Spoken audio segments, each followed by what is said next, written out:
Welcome back to Shoot the Shot, an NBA and variety podcast. It is September 23rd, 2021. As always, I'm joined by my co-host Luke Sylvia. I think he's this way. Luke, what's going on, man? How are you? I'm good, man. As we record, it's my daughter's first birthday, which if you're watching on YouTube, happy birthday, Harper. You can see the happy birthday banners with the pumpkins on them. I mean, it's a cool little thing. Harper's birthday is also shares the date of the same, like the start of fall. So pretty cool. And actually, Omaha took that very seriously today. It was 40 this morning when I stepped outside, and they said that yesterday essentially was the last hot day of the year, basically, until we get around to summer for Nebraska. So fall has begun. Trees will start to change colors.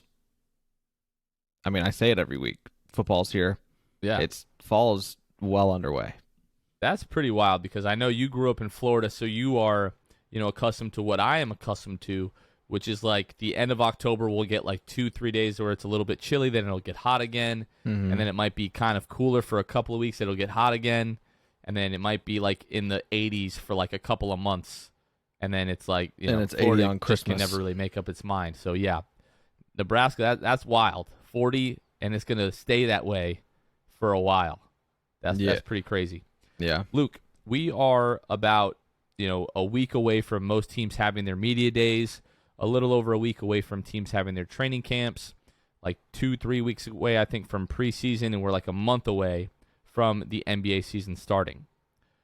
Ben Simmons, however, it does not sound like he is going to be starting the NBA season, at least not as a Philadelphia 76er. So yesterday, Woj reported basically that Ben Simmons still wants to trade out of Philadelphia and told management that he has no plans to wear an NBA uniform again until he has moved to a new team. Luke, this is nothing new. We've talked about this in episodes past. This has been, it seems like at least a couple of months. We've heard that Ben Simmons wants to be out. The thing that I find pretty interesting is that, it's a couple months into this and we still don't really have any real rumors. Like there's been talk of, I don't know, maybe they try to get a deal done with Portland, but didn't really seem that there was a ton of interest there. Not really from Portland or Philadelphia, especially probably not Dame. Sounds like he still wants to stay in Portland. But this is going to be a deal, Luke, that is going to be difficult to get done just because of the amount of money that Ben Simmons makes and the question marks in terms to his offensive potential. Yeah, I mean, so I was listening to Bill Simmons' podcast. I don't listen to it weekly, but I had saw Ben Simmons was in the headline there. I just scrubbed all the way through it and listened to the Ben Simmons part. Bill Simmons had some pretty crazy ideas, but that's not really what I want to talk about. Jackie McMullen, who was with ESPN, who recently has retired, she said this when Bill Simmons said Ben Simmons should get traded to the Clippers for Paul George, essentially having the reins of the team for a year while Kawhi is basically out. They're not going to even contend this year. See how Ben does running the team. He has a little bit more shooters there, whatever. He has some shooters there, all that stuff, right? Then she kind of chimed in and said, I don't understand why they would do that. Paul George is proven.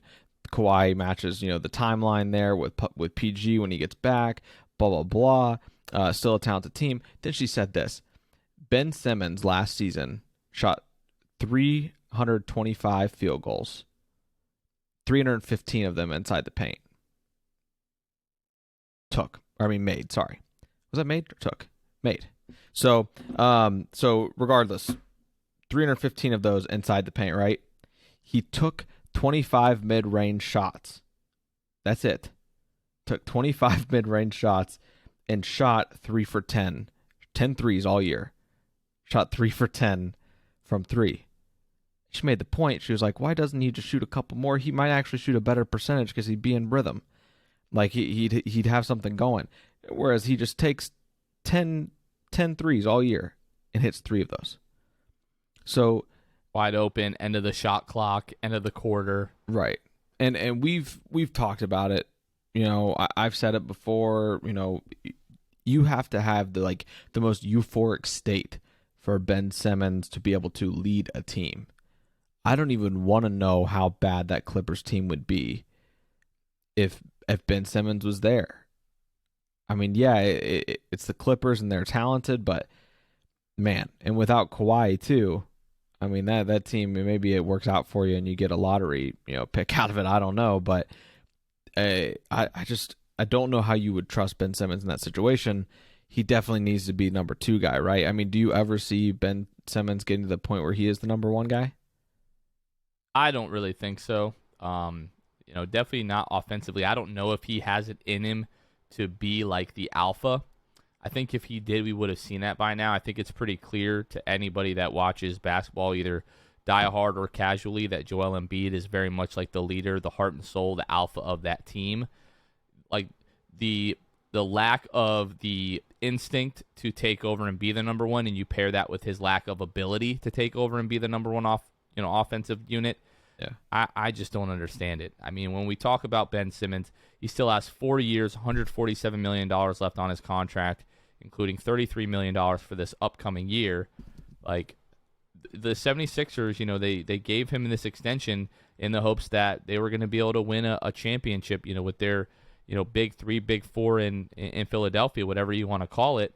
And now this is a guy that just wants out. You hear Doc Rivers talking about the fact that he's hoping that he can change Ben Simmons' mind at the end of the playoffs last year.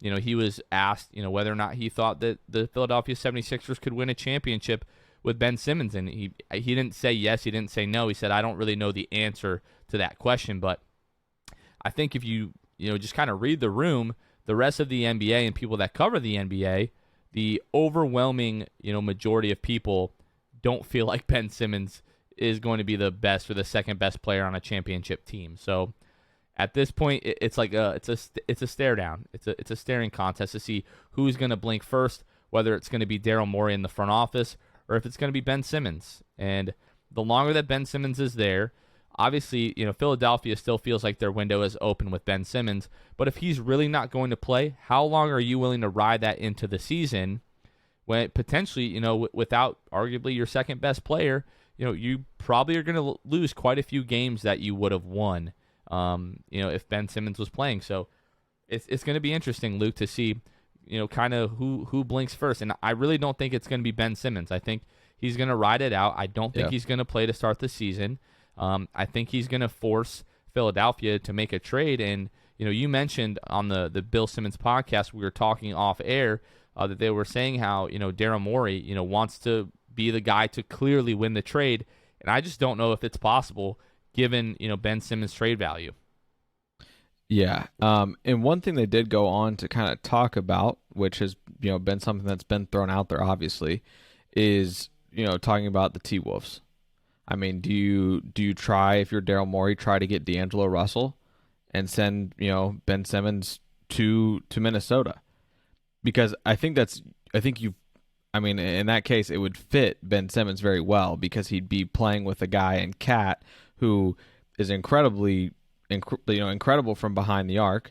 You look at his numbers last year, shooting 6 attempts a game and almost 39% from 3.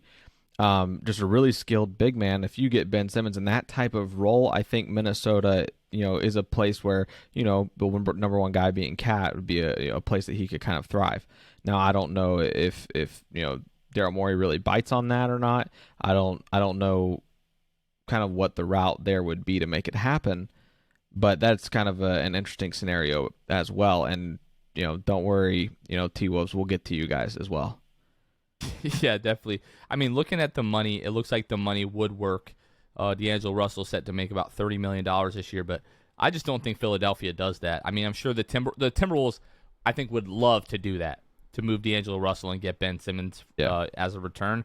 But I just don't see Daryl Morey, being happy with that. I don't think that makes the 76ers, really better at all. But let's switch gears, Luke. So a little bit of kind of sad news yesterday. So J.J. Redick, after 15 NBA seasons, 7 of those being with our beloved Orlando Magic, he announced on his Old Man in the 3 podcast that he has decided to retire. So Redick, 37 years old, played for 6 NBA teams, the Magic, Clippers, 76ers, Pelicans, Bucks, and then finally the Mavericks.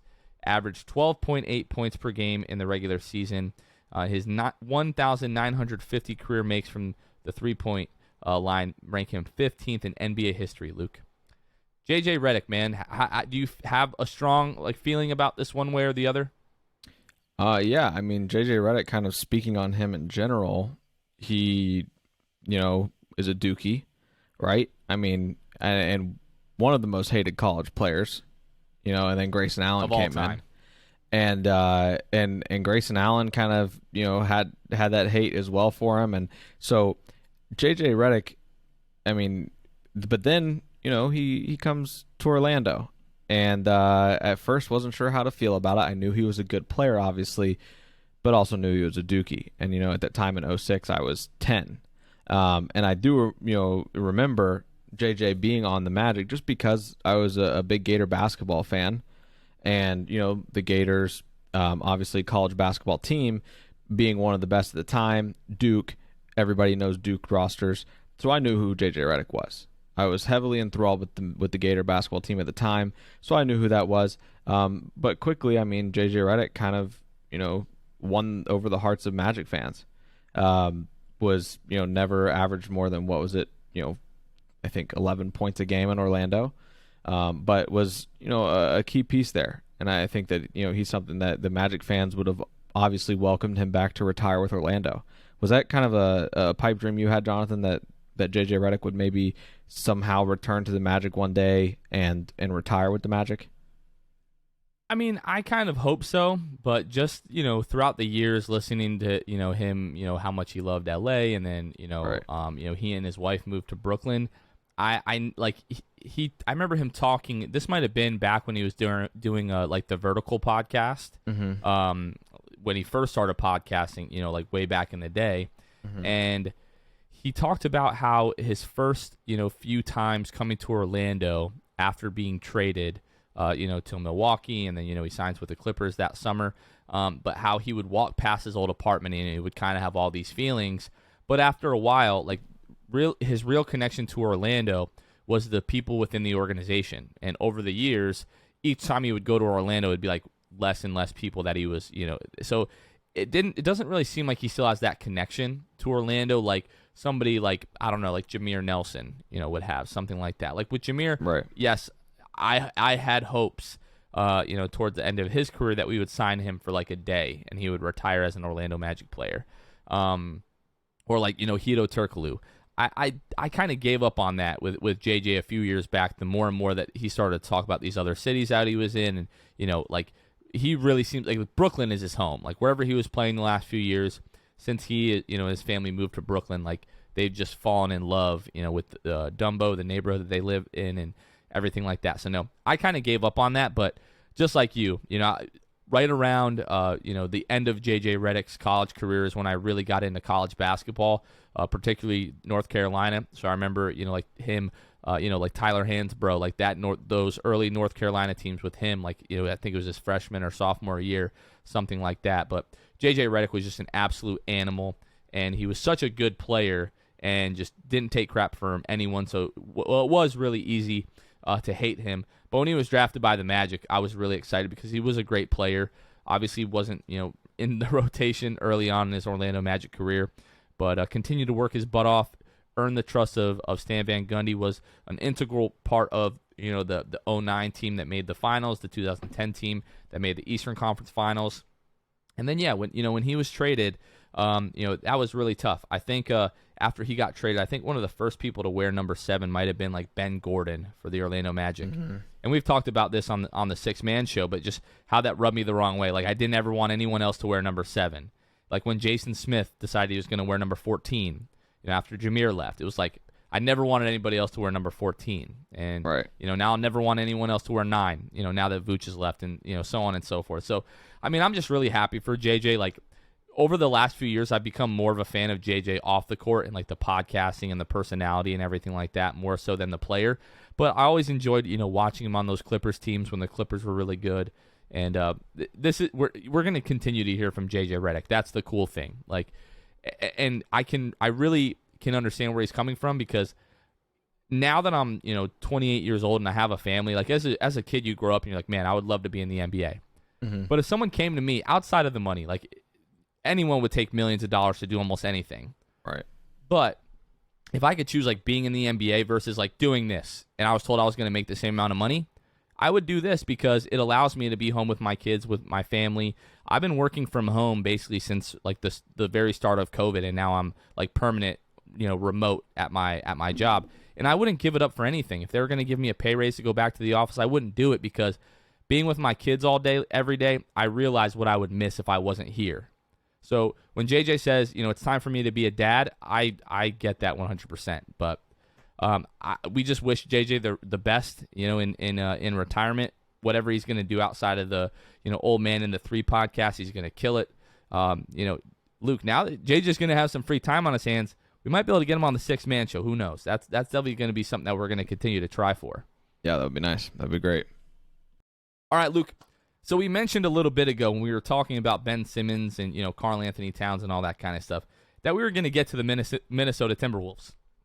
And now we're getting to the Minnesota Timberwolves. So Jake Fisher, the man that rightly deserves the credit for breaking this news, he tweeted out that Gerson Rosas was going to be out as the Minnesota Timberwolves president of basketball operations out after 2 seasons. So Glenn Taylor, the owner of the Minnesota Timberwolves, made this announcement. However, everyone knows, Mark Lore and Alex Rodriguez, are acquiring, the Minnesota Timberwolves. So it seems like they've decided that this isn't the guy that they want. Sachin Gupta, the Timberwolves executive vice president of basketball operations, is going to be like the interim president of basketball operations during this time until they hire somebody else or give them the job full time. Luke, the most interesting thing to me was like 20 minutes later, Karl Anthony Towns takes to Twitter and tweets out WTF. Yeah. So, like, I understand, you guys are, Mark Lore, Alex Rodriguez are purchasing the team. They want to run things their own way. Like, first order of business, don't you think you want to run this by the franchise player? Maybe not to get his input, but just like, hey, just so you know, this is what we're about to do. You don't want this, in my opinion, you don't want this guy finding out about this on Twitter. No, and I think it just kind of speaks to the T-Wolves, right? I mean, and not to mention... So we're about to get disrespectful. Yeah, we are. Okay. Yeah, because for me, it's hard not to be because this is such an untimely thing. Like you've got training camp, you've got preseason. You just had a draft. Right, you just had a draft, free agency. You had everything. Like the whole building part of this off season is over. So now, whoever assumes this role is just kind of put into it and said, "Here's your stuff. You didn't have an off season." Yeah, I mean, the good news for this next guy is going to be probably you've got a freebie this season. Do kind of whatever, just don't screw it up too bad. I mean, you can't be much worse. And you got a freebie, and then you'll get the next off season. And I don't know, man. I mean, you're looking at a franchise who has a playoff series record of 2-9. I mean, 2-9 since '89. They're 2-9, and they are 18-34 in those games. For a second, I was like, is he talking about playoff series or is he talking about games? Talking about games. Yes, talking about games, and that's 11 games. If it wasn't, if it 11, and if it wasn't for the 03-04 season where they make the conference finals, then I mean you're looking at significant. I mean you're looking at 0-8 if that season never happens. So thanks to KG, you're 2-9 in playoff series. It's by nothing that the T-Wolves did. I mean it's kind of ridiculous. I looked up those numbers today, like, Timberwolves season by season. And that's what it came up with. And I mean that you're going to be hard pressed to find a team that has been worse than the Timberwolves on the court and in the front office. Yeah, so I mean the good thing is, with Gupta taking over, he was the executive vice president of basketball operations, so he's at least had somewhat of a hand in a lot of the decisions that were made, during the draft, free agency, everything like that. But like it's the timing of everything. Why, if you're going to clean house, with Alex Rodriguez and Mark Lore, they've been rumored to be purchasing the Timberwolves even since like last season. So that's not the reason. Like if the sale is going to be official or whatever, like that's not the reason. It's just poor timing. And, Mark Lore and Alex Rodriguez, these are things that they're going to have to learn, owning a sports franchise now. And, especially Alex Rodriguez, with his, background in professional baseball, you would think that he would know a little bit better. So it is just strange that you wait until all of this is done and you're like, okay, now we're going to, part with this. And the last thing that I would want to do, again, newly acquiring a professional sports team is, Karl Anthony Towns has been vocal about, they're losing and everything like that in Minnesota. Like, the clock is ticking on Karl Anthony Towns' time in Minnesota. He's not just going to sit there forever and waste his entire career. Like, he's what, top 3 centers in the league when healthy? Behind, like, Embiid and Jokic? Like, he's right there. I mean, if you want to throw Anthony Davis in there, but Anthony Davis is a power forward. But, like, Karl Anthony Towns at worst is like top 4 or 5 centers in the entire league, and he doesn't really get the credit that he deserves. One, because they're never on national television because they stink, and secondly, because they stink. And they're not good. They're not competitive. They've been one of the worst teams in the league over the course of the last 15, 20 years. So yeah, well, just strange timing, and you need to make amends with your star.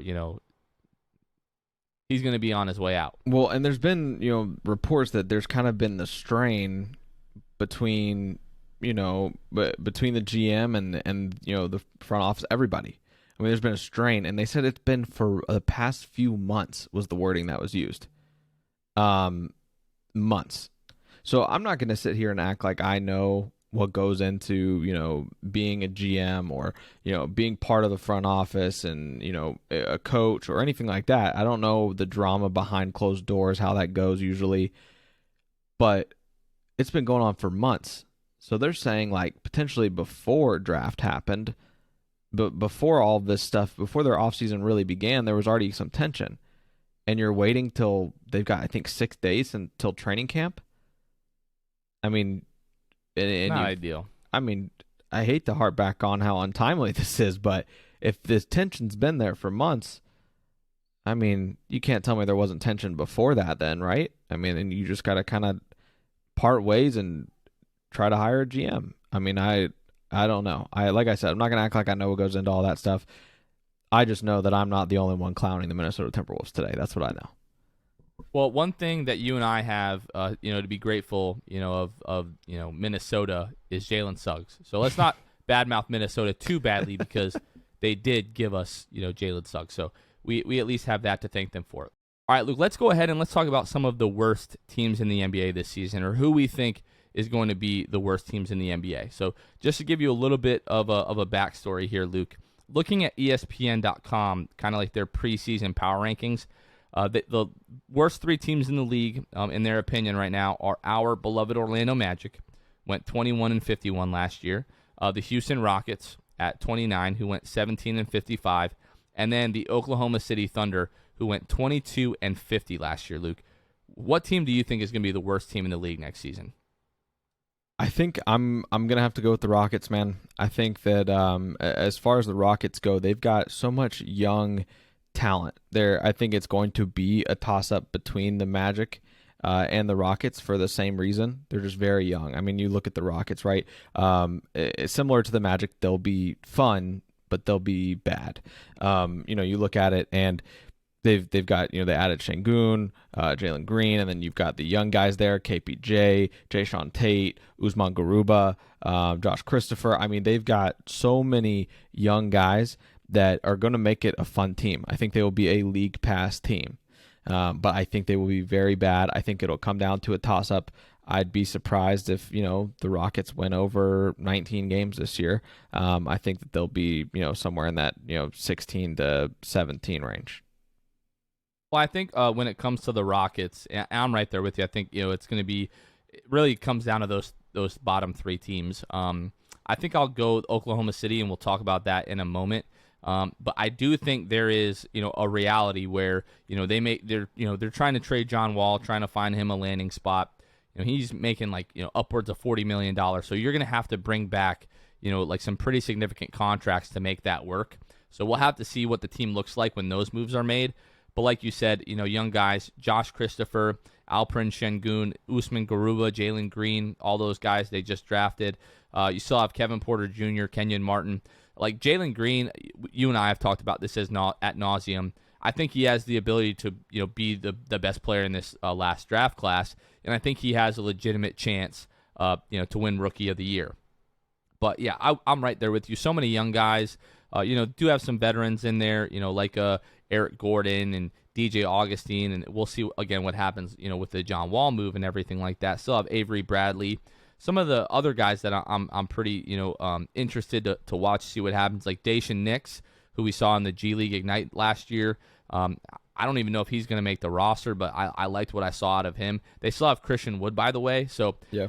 I think there is a reality where, those guys are good enough to kind of stay afloat. And I'm not talking about, being competitive in the West or anything like that. That would be ridiculous. But maybe they can flirt with like 27 to 30 wins. I do think that that's possible.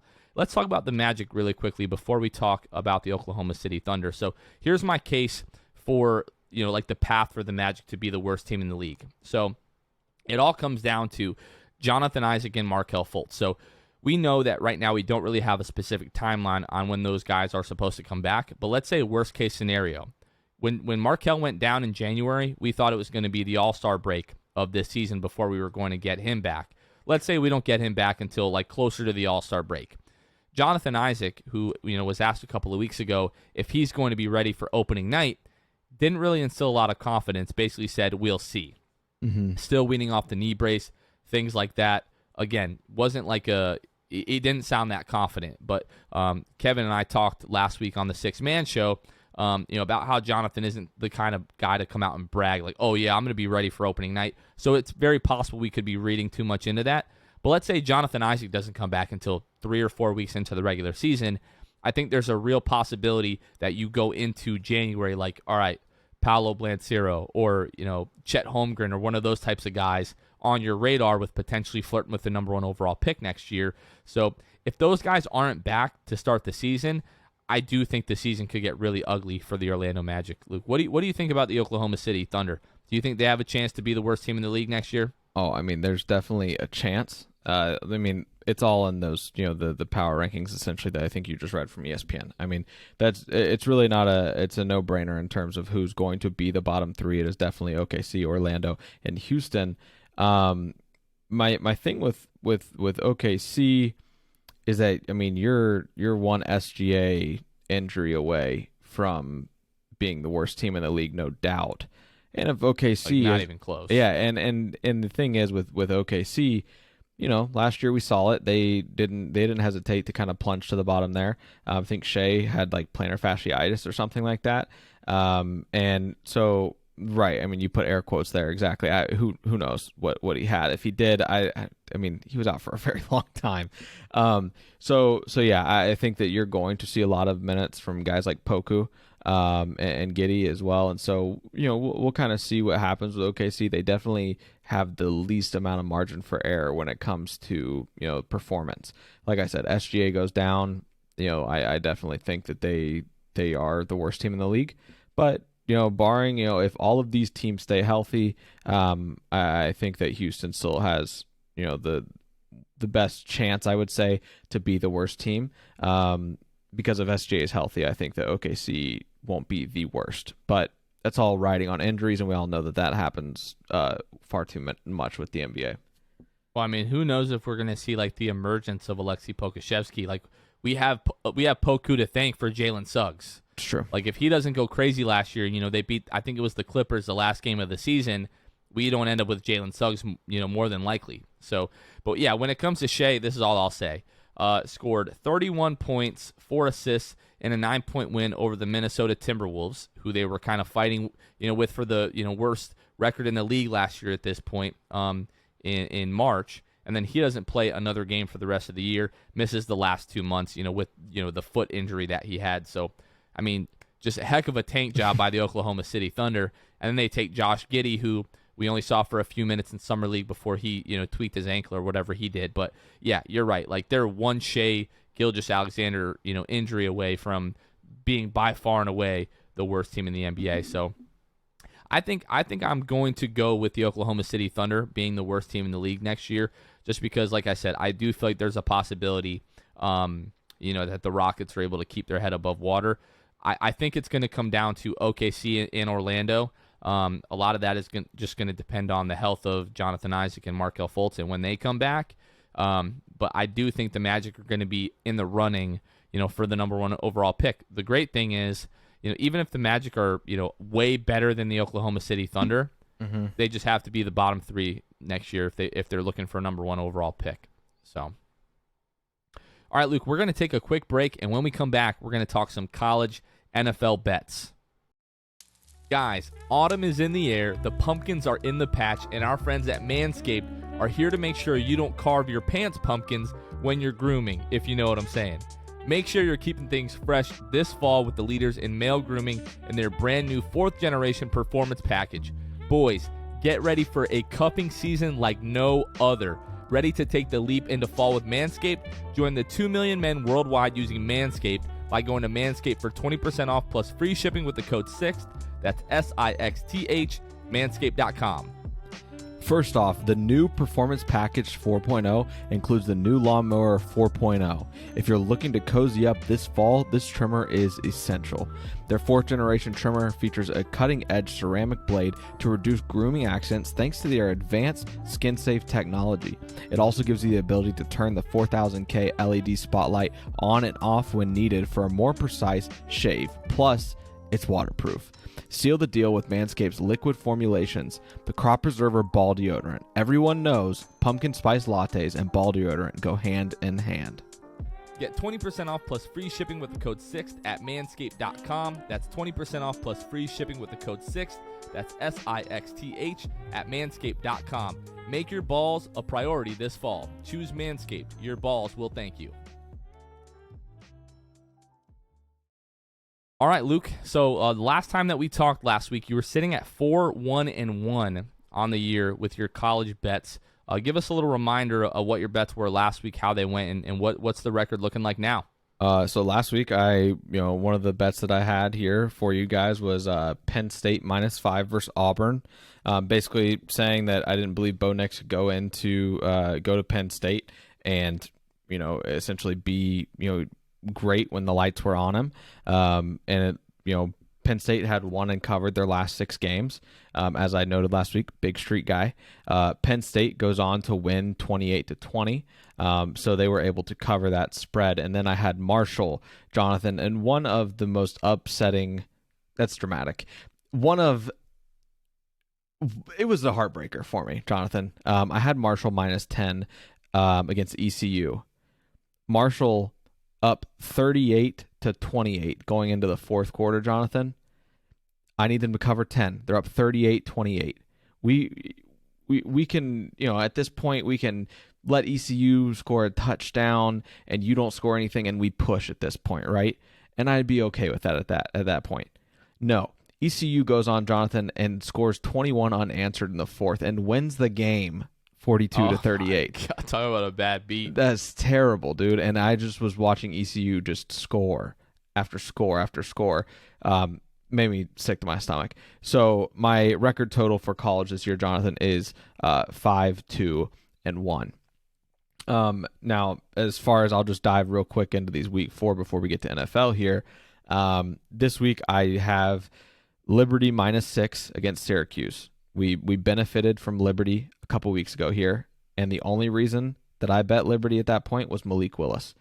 Last season, Liberty goes into the Carrier Dome where Syracuse plays, and they're going to go in again this week, and they won by 17 last season. Malik Willis is a year more polished. Syracuse won last week. Syracuse, for those of you guys that like, kind of weird against the spread statistics, Syracuse is 0-for-6 against the spread the last 6 times after they have won a game. So after coming off a win, they're 0-6 against the spread the last 6 times. So I'm taking Liberty in this one -6 at Syracuse. It's a no-brainer. They won by 17 last season. Malik Willis, all you need to know, one of the best quarterbacks in the class.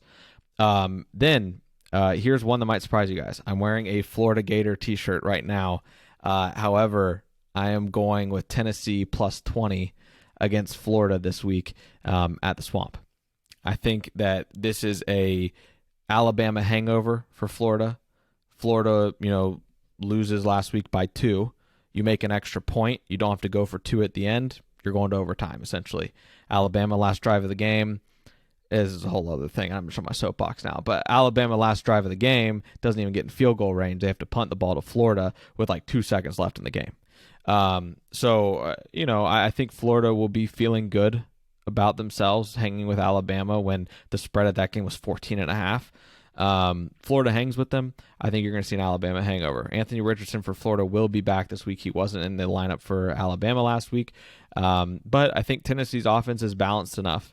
And Florida's is kind of unpredictable. I really don't know. I know we're going to run the ball a lot. Anthony Richardson in the lineup, who knows? Could really go both ways, but I just don't see Florida covering a 20-point spread against an SEC opponent, especially Tennessee. And there's been some really great games in the Swamp against Tennessee that required final plays to win the game. So with that being said, I am going Tennessee plus 20, and then to recap, Liberty minus 6 against Syracuse. Luke, tell us a little bit about what's going on with the quarterback situation in Gainesville. Yeah. Is Dan Mullen just being stubborn? Is he going to change his mind? A lot of people want Anthony Richardson to take over. Right.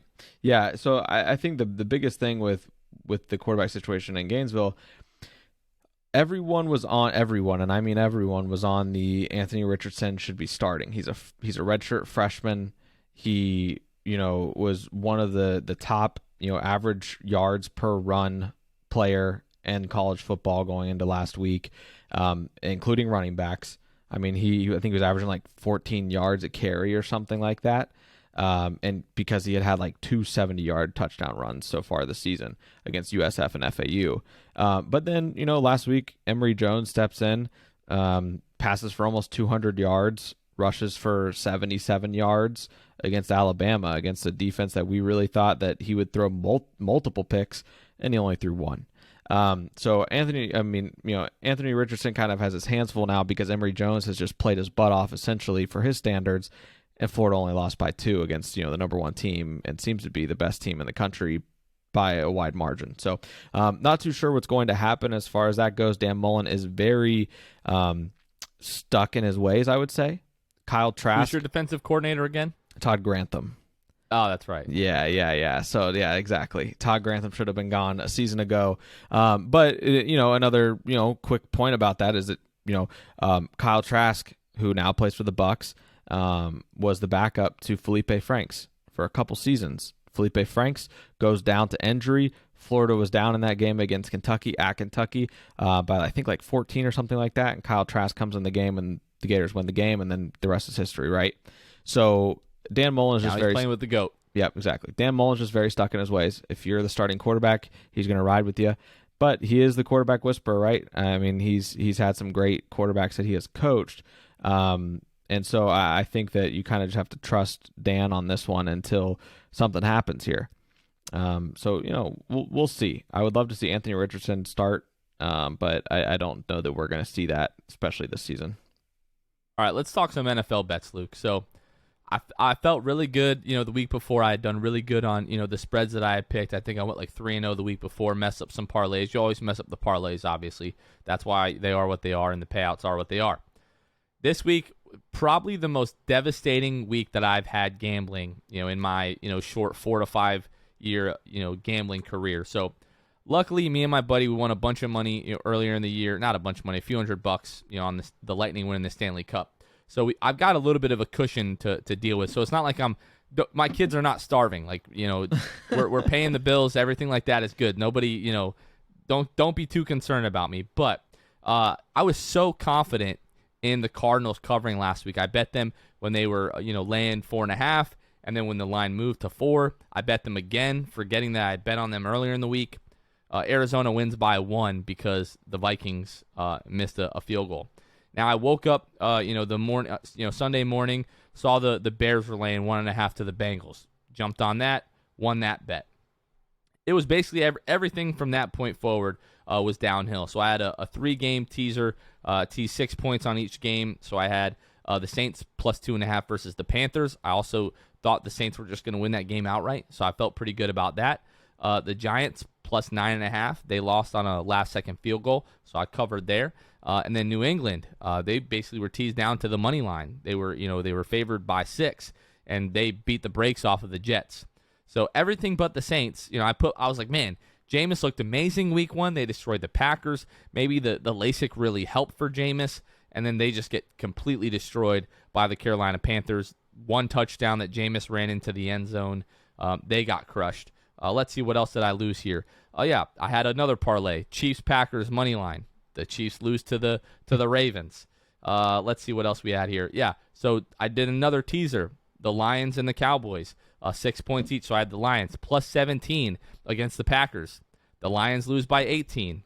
Covered the Cowboys. Luckily, they beat the Chargers, or did they lose to the Chargers? It was a close game. I know that, but it doesn't matter because the Lions lost me that game, and the Cowboys actually did cover. So, Luke, not a great gambling week for me in the NFL. How about you?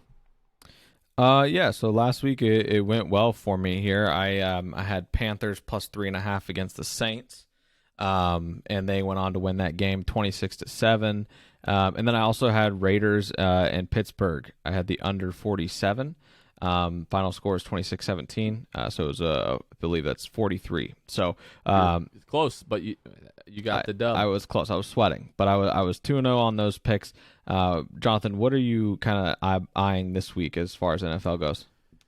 I mean, looking right now at Bovada, just some of the lines are just so ridiculous. You've got like the Panthers -8, against the Texans, but like to me, it's still the Panthers. It's still Sam Darnold. You've got the Cardinals -7.5 over the Jaguars. I just bet on the Cardinals and I got burned. But some of the closer games, like we're looking at Seahawks -2 on the road against Minnesota.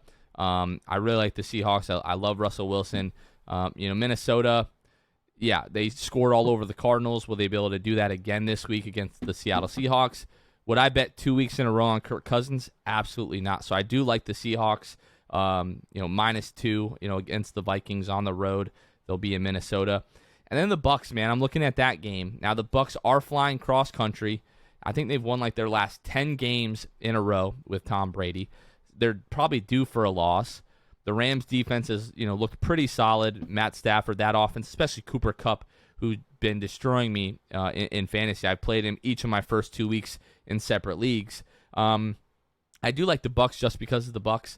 -1.5. They really just have to essentially win that game, by a field goal. And then Packers plus 3.5 against the 49ers. So I just think the Packers are going to get things rolling. Don't really believe in Jimmy Garoppolo. Packers, bounce back, this week with a big win. So, I'm going to go Seattle -2, Bucs -1.5, and the Packers plus 3.5. Well, I've got 2 plays for you, Jonathan. Change my mind. One of these plays is going to be Carolina -8. You like Carolina. They did well for you last week. They did well for me last week, obviously. Now they go in against the Texans, who Tyrod Taylor's out. I mean, Tyrod looked good. Tyrod Taylor's out, and they're going to be now starting their rookie quarterback, Davis Mills from Stanford. I think that you could look at this number and say that's a little bit too high, but I'm riding the hot hand. Carolina -8. If you want to buy a full point and go down to Carolina -7. If you're scared of that over a touchdown and you're thinking maybe we can just push at 7 if your worst comes worse. I think Carolina could win the game by double digits, and I think that I'm all aboard the Panthers hype train, especially against a team where the rookie's making his first start there in Davis Mills. So I'm going Carolina -8. Next, I'm going Titans -5 against the Colts. Titans offense is back, so it seems, especially the run game is back. And Derrick Henry, my goodness. Derrick Henry, I mean, if he obviously continues to beat Derrick Henry, I think the Titans can cover this -5. Carson Wentz sprained both ankles last week. Trash. He's so bad. He sprained both ankles last week. So even if he does play, I mean, he's just going to sit back there and get destroyed all game. He's not going to be mobile at all. I don't know how you sprained both your ankles, but he sprained both of them. And that, as a result, I'm just going to go Titans -5 here. I'm not going to overthink it. I think this is the right play to make. I want to ask you about one more. So this weekend, I will be making my first ever trip to MetLife Stadium to watch my beloved New York Giants. They will be inducting Eli Manning into the Giant Ring of Honor, so that's really the reason for the trip. Luke, they're playing the Atlanta Falcons this week. Falcons are laying, or actually the Dogs. Giants are laying 3 points to the Falcons. Now, I don't know how I feel about that. First 2 weeks, Teddy Bridgewater, Taylor Heineke, subpar, quarterbacks in the NFL have both carved up the New York Giants. Feels like Matty Ice is due for one this week. But the Falcons so far this year, Luke, they're giving up 40 points per game. They're giving up more points than any team in the NFL. It feels like it's the end of Matt Ryan's career. Each week I'm just like, I just want to believe that the Giants are going to win. So I almost just like, I'm betting with my heart. What do you think Giants laying 3 at home? This is very much a stay away for me. This is It probably is, but I'm probably going to bet it. I mean, I'm still, yeah, of course, you're going to the game. I would say I would just put a little bit on a Giants money line. I don't like the 3-point spreads, 3.5 especially. Not a fan of that. I think Falcons are just laying a straight. They're dogs by 3, right? Yeah. So I don't know. I mean, I might buy half a point to get it to Giants. 2.5. Something's got to give. Both these teams, for lack of a better term, really stink right now. Let me run this by you then. Over under is 48. Two defenses, bottom 10 in the NFL. Falcons are giving up 40 a game by themselves. The Giants 28.5. There's a chance that we're going to see some offensive fireworks in this game. Yeah, I mean, there's a great chance. I think I'd maybe be a little bit more enticed. I don't ever bet the over-under, but if there was ever a game, it feels like as bad as these defenses have been so far, maybe that's the play. Yeah, I don't know. I mean, you look at Matt Ryan last week. Yes, he threw 3 INTs, but he also threw for 300 yards and 2 touchdowns. So I'm scared.